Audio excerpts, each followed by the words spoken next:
রূপগঞ্জ উপজেলা স্বাস্থ্য কমপ্লেক্সের নতুন আল্ট্রাসোনোগ্রাফির উদ্বোধন। ফরহাদ হোসেনের পাঠানো তথ্য ও ভিডিও চিত্র দেখুন বিস্তারিত। রূপগঞ্জ উপজেলা স্বাস্থ্য কমপ্লেক্সে চিকিৎসা সেবার মান উন্নয়নে যুক্ত হল নতুন আল্ট্রাসোনোগ্রাফি মেশিন। আজ 10 ফেব্রুয়ারি সোমবার আনুষ্ঠানিকভাবে এর উদ্বোধন করেন উপজেলা স্বাস্থ্য ও পরিবার পরিকল্পনা কর্মকর্তা ডাক্তার আইভি ফেরদৌস। উদ্বোধনী অনুষ্ঠানে আরও উপস্থিত ছিলেন রূপগঞ্জ উপজেলা প্রশাসক সাইফুল ইসলাম, স্বাস্থ্য কমপ্লেক্সের চিকিৎসকবৃন্দ, নার্স ও অন্যান্য কর্মকর্তারা।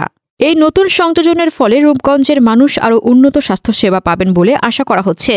বিশেষ করে গর্ভবতী মা ও জটিল রোগের দ্রুত রোগ নির্ণয়ের এটি গুরুত্বপূর্ণ ভূমিকা রাখবে।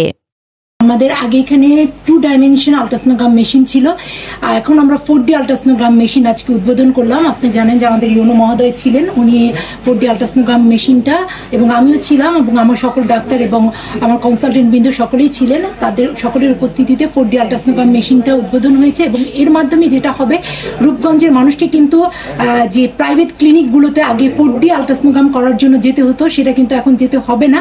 তারা এখান থেকেই এই প্রাইমারি হেলথ কেয়ার সার্ভিসের এই উপজেলা হেলথ কেয়ার থেকেই কিন্তু সেই সার্ভিসটা পাবে। এবং এটা সবচেয়ে উল্লেখযোগ্য বিষয় হলো রেজুলেশনটা খুবই ভালো, এবং আগে 2Dতে যেটা এখন আমরা দেখতে পেতাম না, এখন কিন্তু অনেক ভালো ছবি, এবং সাথে আমার প্রিন্টারও আছে, সরাসরি আমরা কিন্তু প্রিন্ট করে ছবি সহকারে এখন আমরা দিতে পারবো।